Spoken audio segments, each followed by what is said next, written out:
Get your house in order and pay back the money. That is the outcome of today's Constitutional Court ruling. After months of heckling in Parliament, opposition leaders look visibly pleased with today's verdict by the court's 11 justices. President Jacob Zuma is to pay back a reasonable portion to be agreed on by the National Treasury. The verdict is being called damning. Whether our democracy will survive or not depends on this case.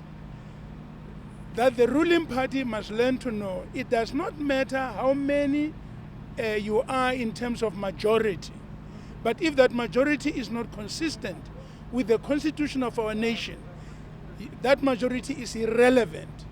You need a majority, no doubt, but that majority must be a majority consistent with the founding, with the document, with the constitution of the country. That's the basic law of our country.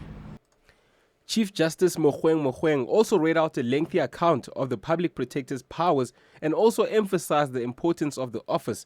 She was described as the biblical David. In her report released 2 years ago, Thuli Madonsela found that the cattle kraal, chicken run, swimming pool, visitor center, and amphitheater, amongst other things built in Nkandla, were not security features.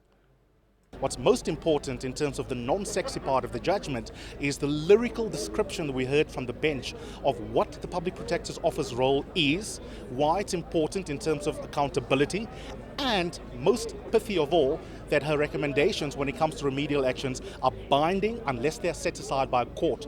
That clarity in law is the most important thing that citizens must take away from this case. The National Treasury has 60 days to come up with a reasonable percentage which the president has to pay back. He'll then have 45 days to repay the money. In the meantime, though, the Democratic Alliance is motioning for the immediate removal of Jacob Zuma from office. Asked on whether this will have a profound effect on the upcoming elections, the UDM's Bantu Olomesa had this to say. Oh, definitely. Definitely. It's a cannon fodder.